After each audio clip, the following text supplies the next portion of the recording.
You've never been outside before? Okay, I've been outside. Do you go to school? No. I haven't finished first grade. Jordan, having been sheltered from the outside world, is painfully apparent when she concedes that she isn't familiar with the most basic of health-related terminology. Does anybody at the house take any kind of medication? Oh, I don't know what medication is. So you don't go to school? Right, I don't go to school. Do your parents, do they let you go outside? I've never, we don't even go in the backyard. But the reason I called and the reason I managed to get out here, this is one of the most scariest things I've ever done. I'm terrified. But I called because my two little sisters, they're chained up right now. And they... Do you have pictures of that? Yes, I can show you. I actually didn't have it, and then one of my sisters told me I need to get pictures. So see? Here, you can look at them. See, those are the places that make it on them. And that's... And see how dirty she is? We're so filthy. We don't take baths. We don't... Is there a cell phone number? Yeah, they act different. They actually banned all of their kids in a house, and they left us there for like 4 years, and then later they came back and picked us up. I ain't get off a job. I used to drive a car. Nowadays I'm going far. Made myself to a star. Okay, only 1Breezy Life's 2. Back in the bit on yet another reaction video, man. How's y'all day going? Drop in the comments what time you watching this video. Drop in the comments what time you watching this from. Drop in the comments what day you watching this video. Just drop something in the comments, bro. I don't care what you drop in the comments. You gotta drop something though. Drop an emoji. I don't give a damn what it is, huh? Today we got when evil parents realize they've been caught. I don't understand why you got kids and then you just want to terrorize your kids. I don't know if it's the way you came up, you just trying to do it to them, but I would assume if you came up crazy, you would want your child to come up the opposite. That's how I think. I'm not gonna say I came up like, I didn't come up like real rough and up like I know some other people have definitely got it worse than me. But at the same time, I wouldn't want my child to come up how I came up. Okay, I'm gonna give them the best life that they can. I'm gonna give. Oh, bro. I'm gonna give them the best life possible. Because I want them to do the same thing for their kids, so on and so on. We are carrying on my name, Buckley. Okay, we're gonna carry on that. I don't understand why they be doing these things to their kids, bro. It might not even be how they came up, but it just, some people might just be evil. I don't even believe that people are just evil.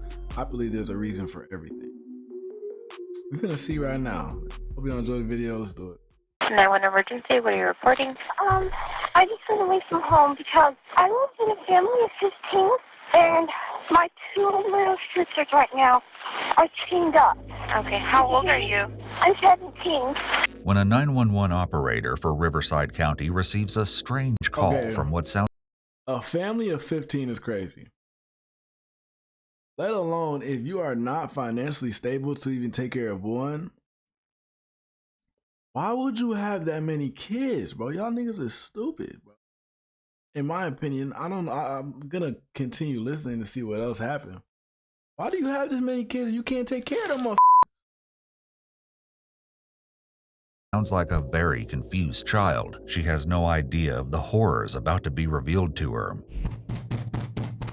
In the very early morning hours of January 14th, 2018, a home security camera in Paris, California captures what looks like a young child fleeing from what seems to be a typical suburban house. The child runs shakily down the driveway before picking up speed once hitting the sidewalk and disappearing from view. This is 17-year-old Jordan Turpin, and though she's been planning for this moment for almost 2 years, she still has no idea what she's about to do will change the course of her family's lives forever. Interestingly, another person, this one looking to be older, also emerges from the house and moves quickly down the street off camera, though in the complete opposite direction, only to return a few minutes later and re-enter the house.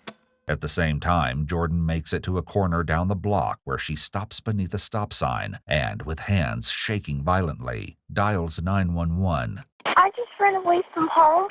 Okay, do you know where you are? I'm actually in California, Paris. Do you know what street you're on? No. Do you see any signs or anything, like any street signs? No, I don't.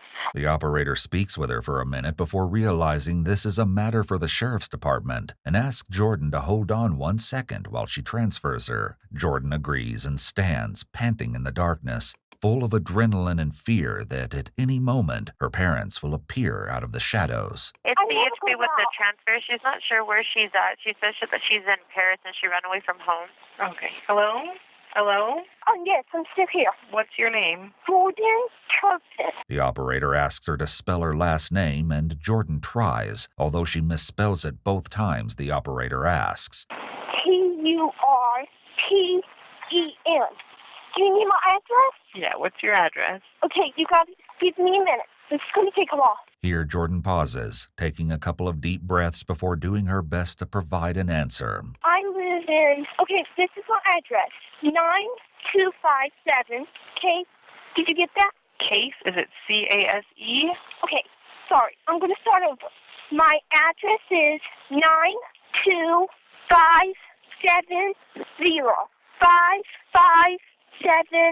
925705574. Did you get it? Okay, so now you just gave me a whole bunch of numbers. You didn't give me any kind of street name there. Oh, okay, I'm sorry. Okay, so you're just around the corner from your house, is that right? Yeah, I think. I'm not sure. I've never been out. I don't go out much, so I don't know anything about the streets or anything. I was gonna say, you can tell by the way she's talking, like, it don't sound like she had left that house ever.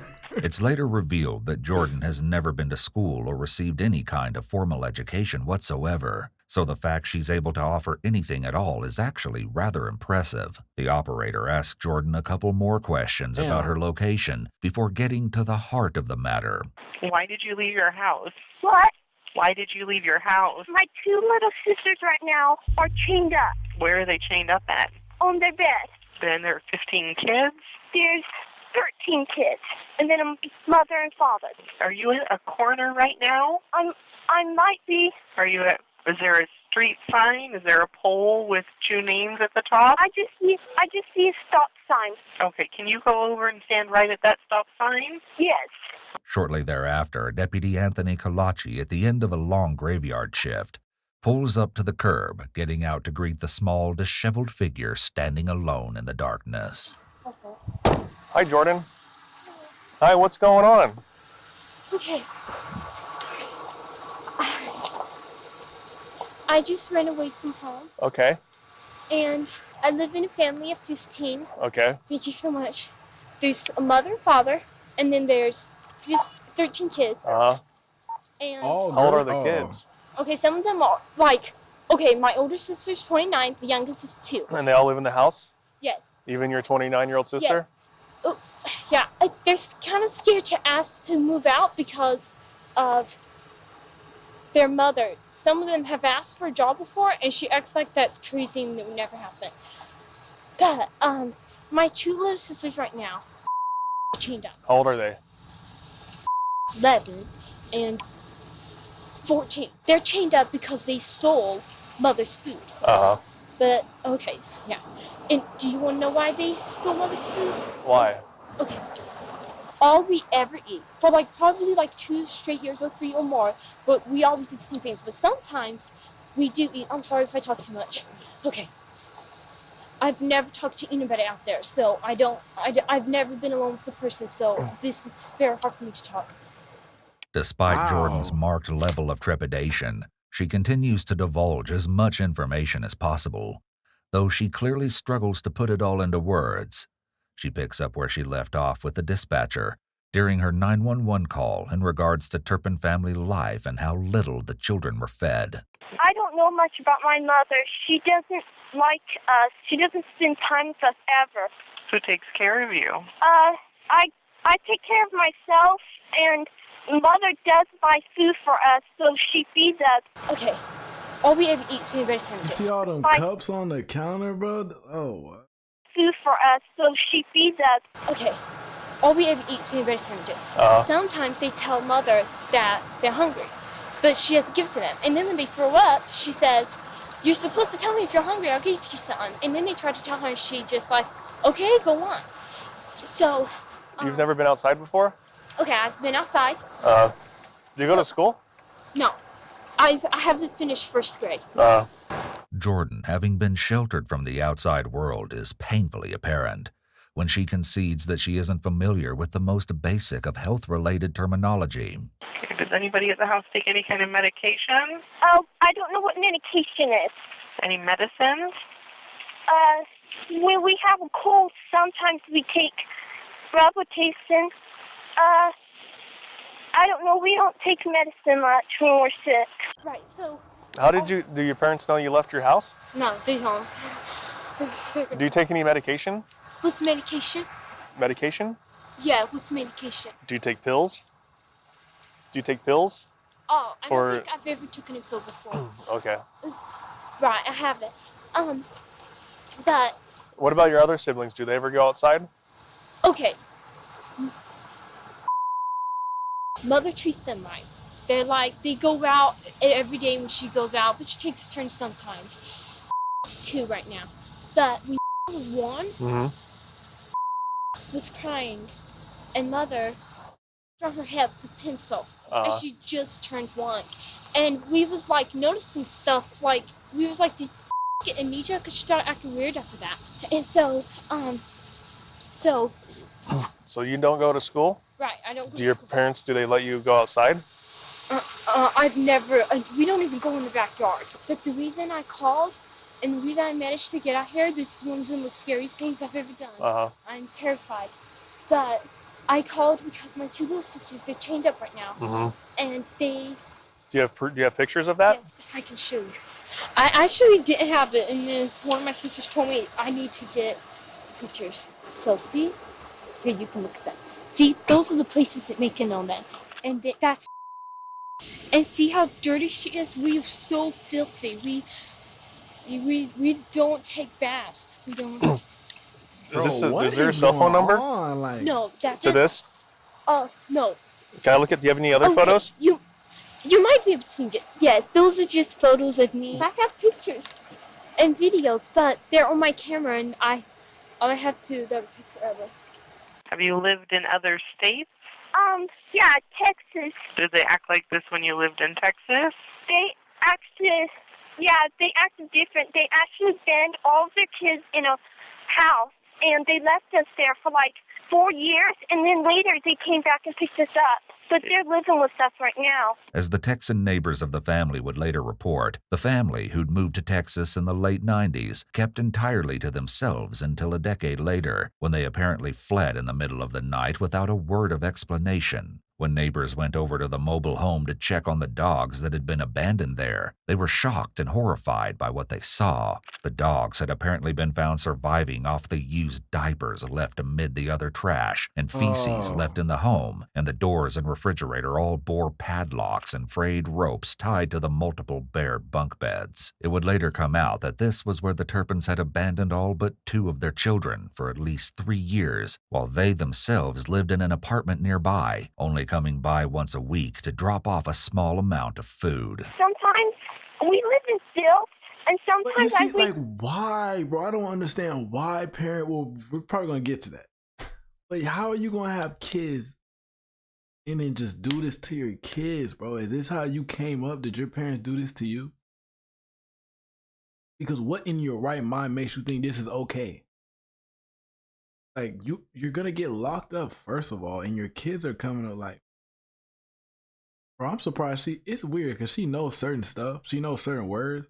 But I'm like, how did you learn this stuff? Like, did y'all watch TV or anything? Like, where did you learn this? I wake up and I can't breathe because how dirty the house is. We never take baths. I don't know if we need to go to the doctor, but sometimes we think stuff like See, like, how you know what the doctor is, but you don't know what medication is? wrong with us, and we tell Mother, and she just says, go on.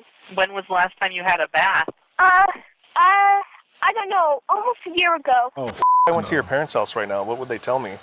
I'd be terrified. If you went to my parents' house, they couldn't see me. How did your sisters get like this? Okay. Your parents chained them up? Yes, because they stole food. Okay. But they stole it because they were hungry. You make sure to save these, okay? Okay, I will. Don't get rid of those. I will. I won't. Yes. Okay. Can you do me a favor? Take a seat in the back of my car? Yes. We're going to go around the corner, okay? Okay. Better get back up. Yeah. Take a seat back here, You okay? need 5 By cop this cars at point, that the house. deputies heard enough. He radios for backup and escorts Jordan to the police car to Thank be you. driven to the family home. He reassures her she doesn't have to see her parents. On the way over to the house, Deputy Kalachi asks Jordan a few more questions. Do you have any injuries? What's injuries? Oh, Are you hurt? Jesus. Oh, no, not right now. Okay.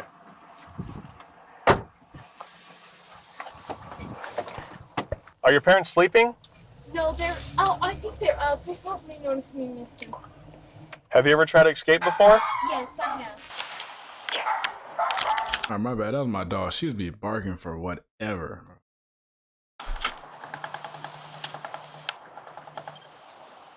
How much would it cost to take me to Nevada? Nevada? No, not Las Vegas, just Nevada. Just the border, just at the very beginning of Nevada. Yeah. How much would it cost? Huh? No. No, I'm 18. Okay, a couple hundred? I'm not going. I'll take a bus. Yeah, thanks. Bye. And what happens when you try to? My parents never tried to. My parents never caught me. But my older sister has run away, and she caught her. And she was, I think, just turned 20. Yeah. And her sister caught her and brought her back home, and she got in so much trouble. Has anybody ever been to your house before to check on your welfare? Like, have any of your other siblings called the cops? No. Yeah. Some of them have wanted to, but they're too terrified. Did you call the police? I know, I didn't have a way to get a phone yet. This is the first chance I got the phone back. Like, I got this phone probably, like, less than a month ago. But the next chance I got to call and run away was... How did you get a phone? Okay, it's my brother's phone. He was going to throw it away, and it wasn't used. And so I needed a way to call 911, and I asked my sister, would that be okay? And because we don't know much, and so, and my Why don't you know much? Older sister. Why don't you know much? We don't go around. Our parents never tell us things. When we hear stuff, we're shocked. It took forever for us to figure out what our parents does is against the law. We took forever. And even the 29-year-old doesn't know this? Okay, the 29-year-old does. She knew it for a long time, but I think she's scared. The sister, 29-year-old Jennifer Turpin, had in fact tried to escape once when the Turpin family lived in Texas, but without any form of education or identification, she was eventually forced to return home, where she was promptly punished. Is there a phone number to that phone? I don't think there is. How did you call 911? Well, you can call 911. Oh. I'm sure any phone that, even if it's not connected to that, you can call 911. So your parents, you're 17 years old? Yes. And throughout your whole life, you've never gone to school? Right. I started first grade 2015 or 2016. Uh-huh. But, It How is did you start? 2018 in this video. Are you crazy? First grade. Oh, and homeschool? yes. And you've never gone to school? Whoa. Right. What else do your parents do to you guys? Oh, my brother's chained up too right now. Why did you decide to leave today? It was the next chance I got that I could phone. How did you get a chance to get out? Well, I was actually terrified. My mother was in the kitchen talking to the older ones, and she was laughing and stuff. And I was terrified, but she just got real mad. She just like was doing stuff to my little sister, and I was just like, and she started saying that she was gonna just do stuff to us, and so I was just so scared, and I just left. I just went out the window. I don't. So when you left right now, you left out the window? Yes. And your mom was awake when Yeah, you... She was in the... She planned to get out. Actually, this is crazy, bro. This might be one of the crazy videos I've watched. other room? Yeah. Does your dad have a gun?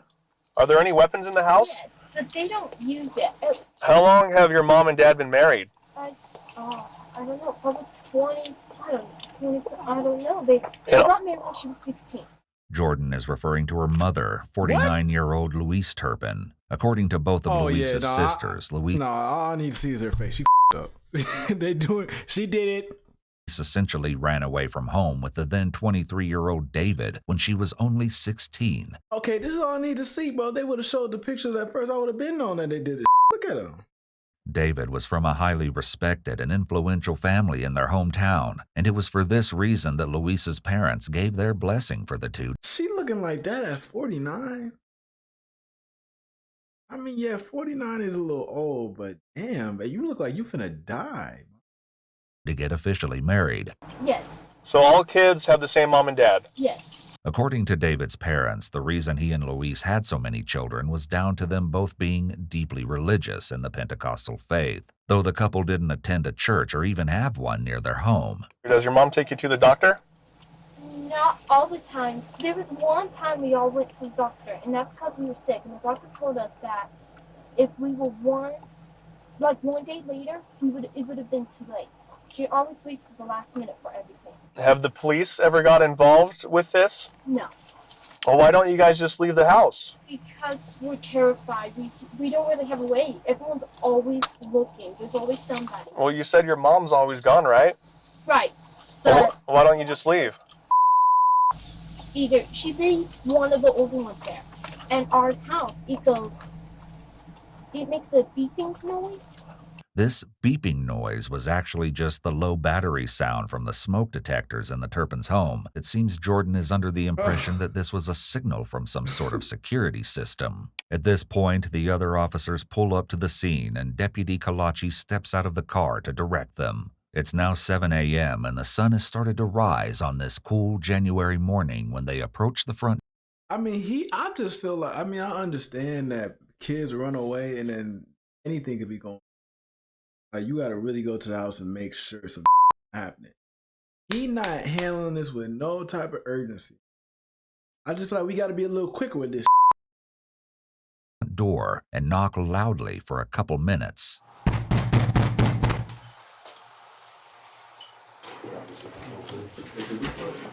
Hi. Hello. Hi. Sorry to bug you. How you guys doing? Good. We got a call for a check the welfare here at your house.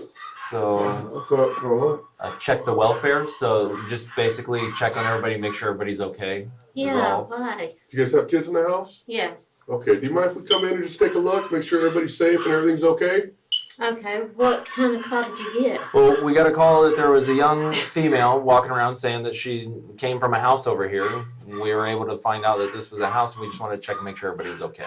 Think she came from here? That's what she said. From inside this house? I think so. Otherwise, we wouldn't be knocking on your door at Sunday. Did she say her name?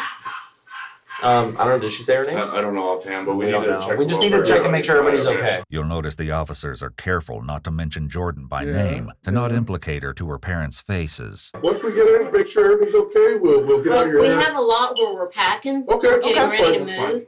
No worries. So it's a mess in here, so. All right, that's fine. We don't mind messes. We've been in worse. This nigga know he has up and he knows it's over with. Look at his face.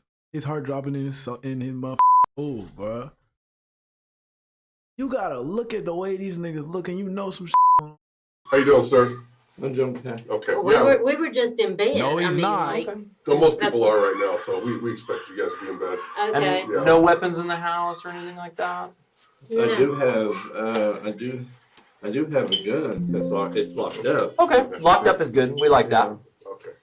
Okay, well, we're gonna come in and check, okay? We just wanna make sure everybody's okay. Oh, do you have a And he's still search standing warrant or there. anything? Or No. He's still standing there. That's how you know he's like, oh my. As the officers prepare to carry out a warrantless search of the premises, they have determined there are exigent circumstances surrounding the current situation. Courts will typically look at the time when officers make the warrantless search or seizure to evaluate whether, at that point in time, a reasonable officer at the scene would have believed it was urgent to act and impractical to secure a warrant. Courts may also consider whether the facts suggested that the suspect was armed and planning to escape, whether a reasonable police officer would believe their safety or others' safety was threatened, and whether there was a serious crime involved. Police in hot pursuit of a fleeing criminal may also make use of the exigent circumstances exception. As officers push their way past the corpulent door jamb that is David and ease their way into the large open home, they're shocked and horrified by what greets them. Every inch of the 2,388 square foot house's floor is covered in mounds of rotting food and moldering trash, while the powerful stench of human waste hangs in the humid air. Strangely, there also seems to be several dozen unopened boxes and packages of children's toys and brand new children's clothing complete with tags seen peeking out of the monstrous piles of garbage. All right. Well, like I said, sorry to bug you guys, but we just got this call. We all we do is we just check and make sure everybody's okay. And You got a call? yeah, we got a call from, I'm not sure if it was the young girl that left or if it was a neighbor that saw her walking around the street. So we'll get to the bottom of it. As soon as we make sure everybody's okay, then we'll decide, we'll figure out if maybe she was one of your kids that wandered away. How many kids do you have? 13. 13 total? Yeah. Woo! You guys are busy. Yeah. Officers head to the back of the house to the children's bedrooms, 2 tiny back rooms, the first crammed with narrow bunk beds, but otherwise empty, and the second, which is crammed with both bunk beds and a filthy mattress, which is sitting on the floor with 2 little girls sitting listlessly on top. Hi, sweetheart. Hi, girls. Can I see your wrist? Yeah. Which one? Okay.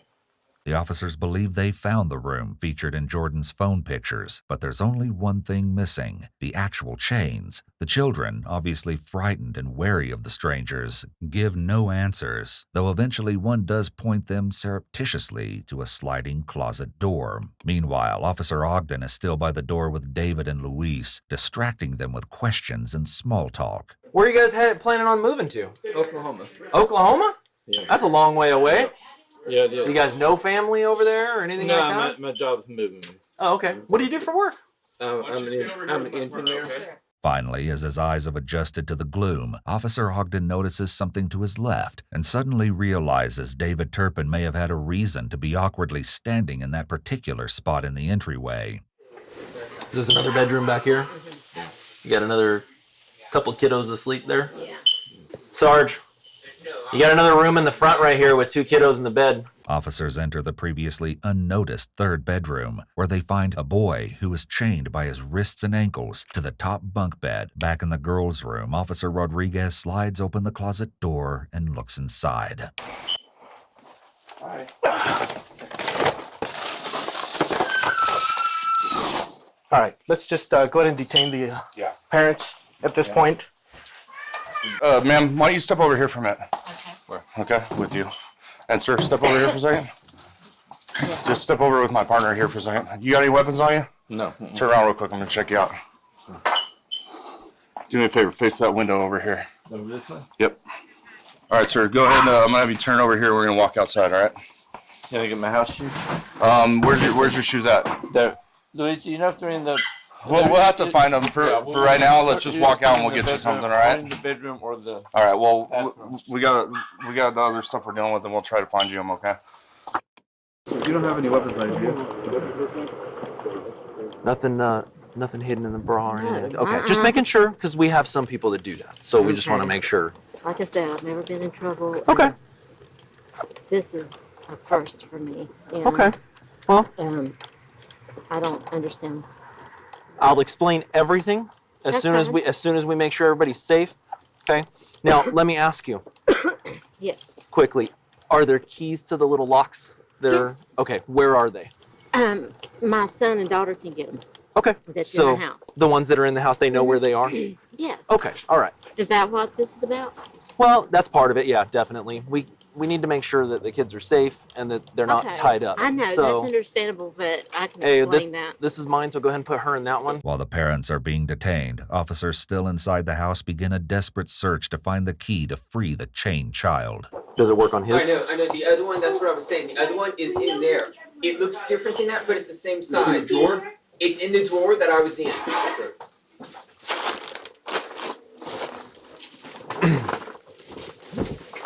And Finally, the young boy is freed. All 13 of the Turpin children were immediately taken to the hospital to receive treatment for their severe malnutrition and other injuries. Their ages were officially determined, and though all had the overall appearance of children under 18, more than half of them, in fact, were actually adults between the ages of 18 and 29. The 28-year-old weighed only 82 pounds at the time of rescue.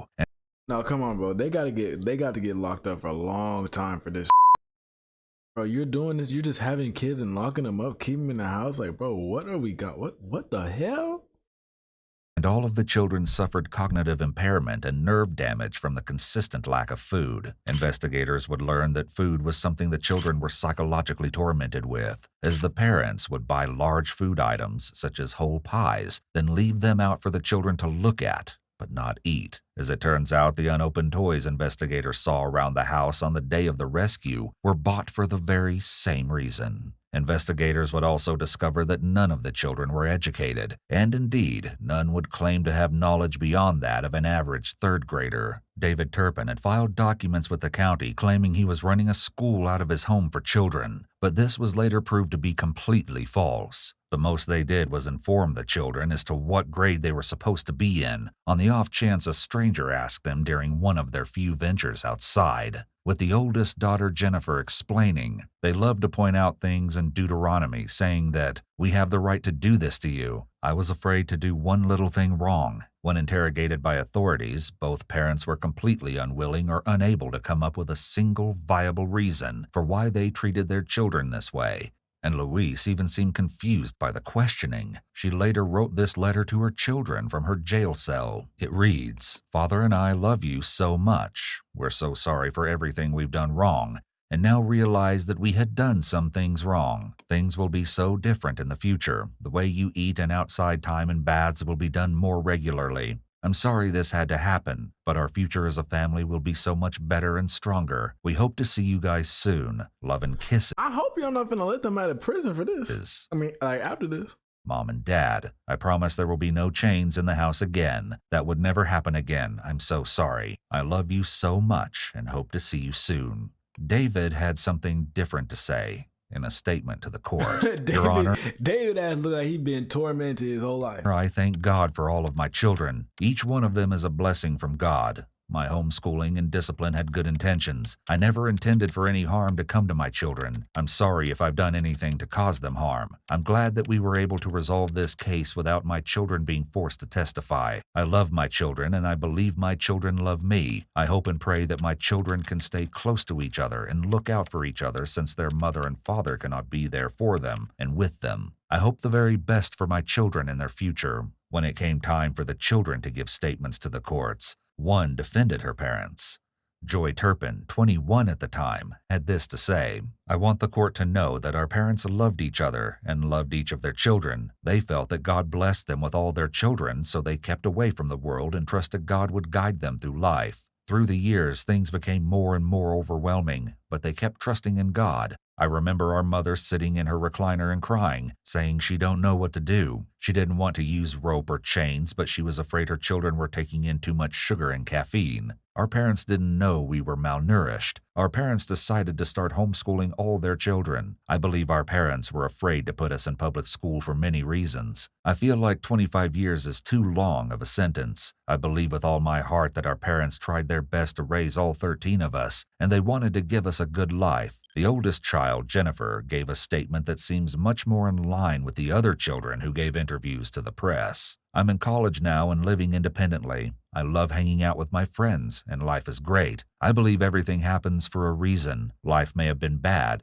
but it made me strong. I fought to become the person I am. I saw my dad change my mom. They almost changed me, Jesus. but I realized what was happening. I immediately did what I could to not become like that.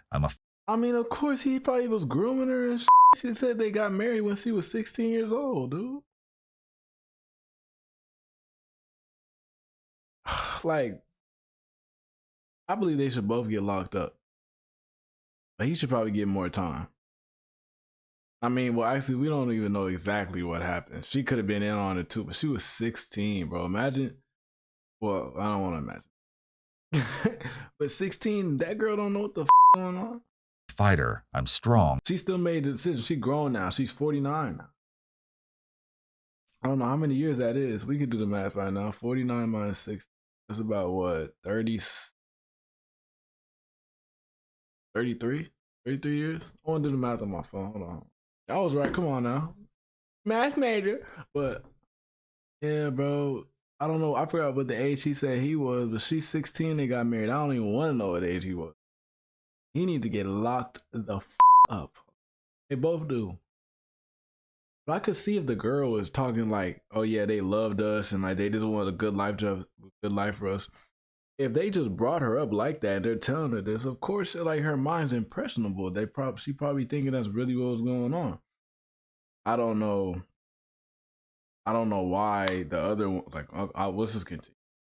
And I'm shooting through life like a rocket. In April 2019, David and Louise Turpin were both sentenced to 25 years to life in prison, where they remain to this day. As for the Turpin children, once their parents were arrested, they were split into two groups, with the adults being placed in supportive care and the underage children being placed into foster homes. This should have been where their story ended, as the children were now free and should have been safely on the road to recovery. But unfortunately, in 2022, the 6 younger Turpin children filed a lawsuit against both Riverside County and ChildNet, a private foster care agency, alleging that they were knowingly placed in inhumane foster homes. At the time of this video, a resolution to this lawsuit has not been made. The adult Turpin children didn't entirely escape hardship at the hands of the county either. Tons of support flowed in from all over the country after their 2018 rescue, with money from the donations alone totaling $600,000. However, the money was placed in a trust and the children were allegedly unable to obtain funds from the court-appointed guardian of the trust upon request. It wasn't until ABC's 2020 investigated and aired a special on the case that, according to Jordan, people started listening and doing their jobs, and the money was distributed to the Turpin children. Bro, so their whole life just, bro, like, I don't even know what to say about that, but I mean, I hope they're good now.